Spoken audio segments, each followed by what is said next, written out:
MDS university Ajmer के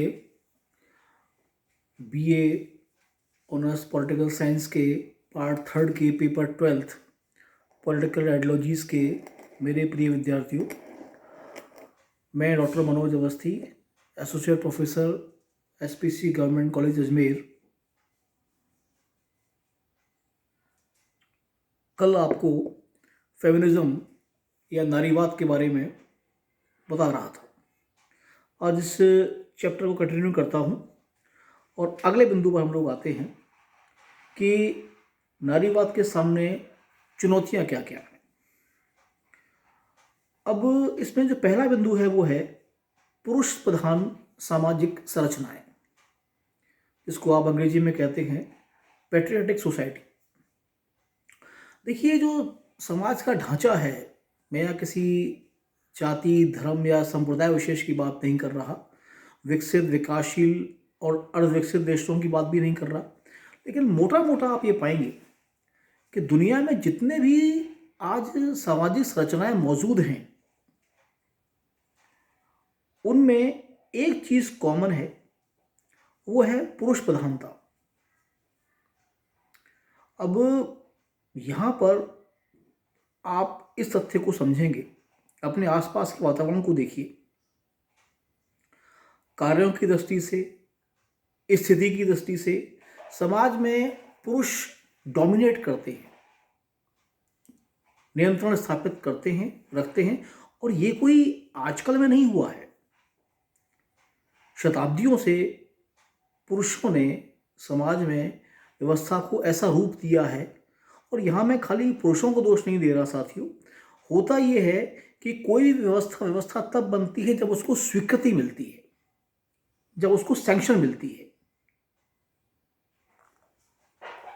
हुआ ये कि इतिहास में यदि आप जाएं, क्योंकि पुरुष शारीरिक दृष्टि से ज़्यादा ताकतवर है स्त्री की तुलना में, और जब समाज बन रहा था तो उस समय पशुपालन तो खैर बात की बात है, या कृषि पशुपालन तो बहुत बाद में आए। शुरुआत में तो मनुष्य भी शिकारी ही था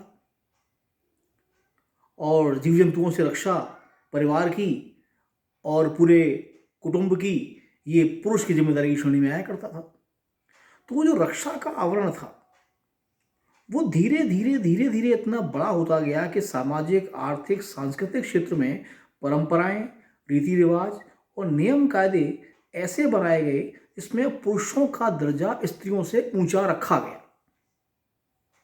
क्योंकि वो रक्षा कर रहा है इसलिए उसके अधिकार भी ज़्यादा हैं और स्त्री का एक कर्तव्य है कि वो उनकी अनुपालना करे बगैर किसी सवाल जवाब के। और आप ये पाएंगे कि कहीं ज़्यादा कहीं कम, अलग अलग समाजों में, संस्कृतियों में, धर्मों में, मैं यहाँ बिल्कुल पंथनिरपेक्ष भाव से आपसे बात कह रहा हूँ, किसी भी धर्म को, मज़हब को, संस्कृति को, जाति को, उपजाति को आप मानते हो या जानते हो या आप उसका हिस्सा हो, ये चीज़ आप कॉमन पाएंगे कि हमारे दुनिया भर के समाजों में स्त्री को सेकंड ग्रेड सिटीजनशिप ही प्राप्त है। अब इसके पीछे मैं आपको उदाहरण देता हूं, वजह क्या रही। प्राचीन यूनानी दर्शन की तरफ चले, प्लेटो के दर्शन में जो उनकी रिपब्लिक है और जो अन्य पुस्तकें हैं, एक स्थान पर वो लिखते हैं कि एक बिच, या जिसको आप बोलचाल की भाषा में कुतिया भी कह सकते हैं, वो भी एक बेहतर रक्षक साबित हो सकती है।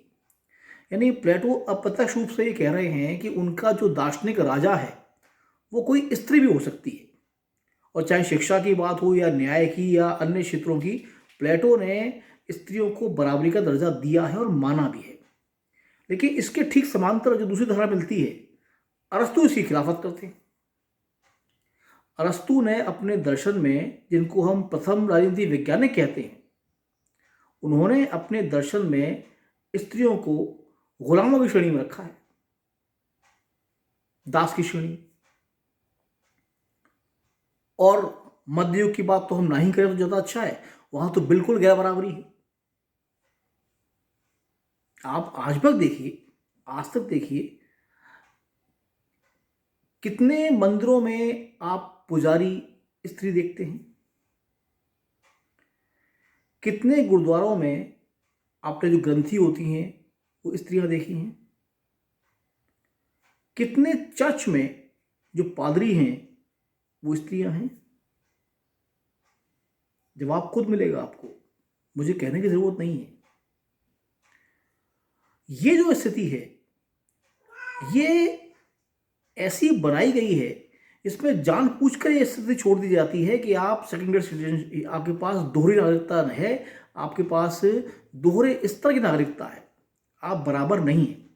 अगला बिंदु है सामाजिक और सांस्कृतिक परंपराएं। देखिए, कन्वेंशंस या ट्रेडिशंस क्या होते हैं? उनकी एक ही शर्त है कि एक पीढ़ी से दूसरी पीढ़ी में वो ट्रांसफर होते हैं और दूसरी पीढ़ी उनकी पालना करती है। समाज भी ऐसे ही आगे बढ़ता है, परंपराएं ऐसे ही बनती हैं। आप भारत की बात करें, आप लोगों ने फर्स्ट ईयर के अंदर राजा राम मोहन राय को पढ़ा है, महर्षि दयानंद को पढ़ा है। ये दो व्यक्तियों के नाम मैंने आपके सामने खास लिए। दयानंद का पूरा जोर शिक्षा पर है और इस शिक्षा के अलख में वो स्त्री पुरुष को अलग नहीं कर रहे। और रहे राजा राम मोहन राय, जिस व्यक्ति ने अपना पूरा जीवन होम किया हो सती प्रथा के खिलाफ लड़ने में, आप मुझे आज बताएं सती प्रथा के पीछे कौन सा तर्क रहा होगा जो आपके गले उतरता हो, जो उसको न्यायोचित सिद्ध करता हो, जस्टिफाई मानता हो, पर वो चलन में थी। आज भी आप पाएंगे समाज में ऐसी बहुत सी परंपराएं, कुरीतियां आप देखेंगे जिसमें स्त्रियों के हक छीने जाते हैं, पर वो विद्यमान है। पिता की संपत्ति में पुत्री के स्थान को तो आज भी सामाजिक स्वीकृति प्राप्त नहीं है। और अनेक ऐसी सामाजिक और सांस्कृतिक परंपराएं हैं जहां आप ये पाएंगे कि स्त्री पुरुष असमानता को जस्टिफाई या न्यायोचित सिद्ध करने की कोशिश की गई है, और ये नारीवाद के मार्ग में एक बड़ी बाधा है। अगला बिंदु है धार्मिक व्याख्याएं। मैंने आपको जैसे पहले बताया, सती प्रथा के पीछे लॉजिक ये दिया जाता था कि यदि पति के साथ कोई स्त्री सती होती है या जल जाती है तो वो अपने पति के साथ स्वर्ग भोगती है। अब हम बात कर रहे हैं लौकिक जगत की, हम पारलौकिक जगत की बात नहीं कर रहे। ये व्याख्याएं हैं, किन्होंने की और क्या इसके पीछे कोई न्यायोचित वजह थी? नहीं। यही कारण रहा कि ये जो धार्मिक व्याख्याएं हुई हैं, इन्होंने भी नारीवाद के मार्ग में बड़ी बाधाएं खड़ी की हैं। अगला बिंदु ये थोड़ी महत्वपूर्ण है। देखिए, जो मेरी महिला स्टूडेंट हैं, लड़कियां जो हैं, वो इस पर ध्यान दें। आपको लगता नहीं है कि इस स्थिति के लिए आप खुद भी दोषी हैं? चाहे वो पढ़ाई की बात हो, चाहे वो आपके रहन सहन की बात हो, आपकी शिक्षा की बात हो, अन्य चीज़ों की बात हो, क्या आप अपने परिवार में बराबरी की बात करती हैं अपने पेरेंट्स से, अपने बुजुर्गों के साथ? जवाब नहीं है। या तो आप इस वक्त चुप हैं, या आप अपने मन को टटोल रही हैं कि ऐसा कभी हुआ है नहीं। क्या जितनी छूट आपके भाई को मिलती है, क्या वो छूट या वो आज़ादियां पाने के लिए आपने कभी बात उठाई? नहीं। या कभी आपने ये कहा कि कुछ प्रतिबंध उस पर भी होने चाहिए क्योंकि वो पुरुष है, क्या इसलिए उसको सारी आज़ादी मिलनी चाहिए और मुझे नहीं? नारी आंदोलन की बड़ी चुनौती ये भी है, स्त्रियां ये नहीं पहचानती उनका असली हक क्या है। केवल अच्छी तरह तैयार होना या केवल घर चलाना, मैं ये नहीं कहता कि आसान काम है, ये चुनौतीपूर्ण कार्य हैं, करने चाहिए, पर केवल घर चलाना ये कार्य नहीं है। समाज के क्षेत्र में जब बड़ी जिम्मेदारियां आपको मिलती हैं, यदि उनमें आप उतरेंगे नहीं तो आप हक की बात कैसे करेंगे? और स्त्रियों का एक बहुत बड़ा तबका है जो इस बात को लेकर बड़ा परंपरावादी है और उस परंपरावाद का समर्थन करता है। अगला बिंदु है शिक्षा का कमजोर स्तर। बताने की आवश्यकता नहीं। अपने अधिकारों, अपने कर्तव्यों के बारे में जागरूक आप तब होते हैं जब आप उसके बारे में पढ़ते हैं और ठीक तरीके से अपना एक प्रोजेक्शन बनाते हैं कि हाँ, शिक्षित होने से ये लाभ होते हैं। ज्ञान सारे मार्ग खोलता है। रोजगार के, समाज में गर्व से खड़े होने के, अपनी बात को ठीक से रखने के। मैं आपको उदाहरण देना चाहूँगा कि ज्योतिबा फुले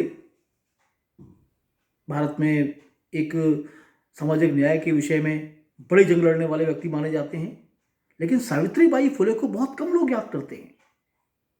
जबकि स्त्री शिक्षा के क्षेत्र में सावित्रीबाई फुले ने, जो ज्योतिबा फुले की पत्नी थी, जो कार्य किया है वो ज्योतिबा से किसी हालत में कम नहीं है। अब हम भारत की बात करें, आज भी देश की सफलतम प्रधानमंत्रियों में इंदिरा गांधी का नाम लिया जाता है। इवन कई मामलों में वो जवाहरलाल नेहरू से आगे मानी जाती है। पर कितनी बार और कौन? दोबारा ना तो मौके मिले, ना अवसर दिए गए, ना ऐसी परिस्थितियां आई। तो इन हालात में ये बहुत जरूरी है कि शिक्षा के स्तर को बढ़ाकर, देखिए मैं आपसे फिर एक बात कहता हूं, केवल स्कूल खोल देने से या कॉलेज खोल देने से शिक्षा प्राप्त नहीं हो जाती, बल्कि वहां जाकर तर्क करने से, बहस करने से, अपने माइंड सेट को खोलने से बात आगे बढ़ती है। और ये काम स्त्री को खुद करना होगा। यदि आप अपनी जंजीरों को ही अपना गहना मानकर चलेंगे तो फिर आप बराबरी की बात का सपना देखना छोड़ें। और अगला बिंदु, राजनीतिक इच्छा शक्ति का अभाव। देखिए ये चीज महत्वपूर्ण है। होता क्या है कि बहुत से आंदोलन एक साथ चलते हैं, उसमें नारीवाद भी एक आंदोलन है, लेकिन आजादी एक सांस्कृतिक और सामाजिक संदर्भों की चीज है। जैसे उदाहरण के लिए ब्रिटेन और फ्रांस और अमेरिका की जो महिला है उसकी शर्तें शायद कुछ और होंगी, क्योंकि उनका सांस्कृतिक और सामाजिक पर्यावरण थोड़ा अलग किस्म का है। भारत में स्थितियां कुछ और होंगी, आंदोलन के तरीके कुछ दूसरे होंगे। जैसे भारत के अंदर मैं बात करूं आपसे, मैं एक ऐसी साथी को जानता हूं जो बड़ी एक्टिव है इस मामले के अंदर। यहां पर बात बराबरी की है, नीचा दिखाने की नहीं है। पुरुष प्रधान समाज में पुरुष की जो खराबियां हैं आप उन्हें कॉपी नहीं कर सकती, बल्कि उनको यदि आप ठीक करेंगी तो एक बेहतर समाज का निर्माण कर पाएंगे। तो राजनीतिक इच्छा शक्ति की जो मजबूती है वो बेहद जरूरी है। आप देखिए, ये बात मैं आपसे पिछले लेक्चर में भी कर चुका हूं कि इतने बरस बीतने के बाद भी महिला आरक्षण का बिल आज तक अटका पड़ा हुआ है। 33% आरक्षण की जो बात है संसद में और विधानसभाओं में, वो बात आज तक ठप पड़ी हुई है। कारण स्पष्ट है, कितनी महिलाओं को टिकट मिल रहा है जो जीत कर पार्लियामेंट के अंदर पहुंच रही हैं, जो अपनी बात बुलंद करें। इसलिए बड़ा आवश्यक है कि राजनीतिक क्षेत्र में जो उनका कम प्रतिनिधित्व है उसको बढ़ाया जाए और उसके लिए आवाज उठाई जाए। धन्यवाद।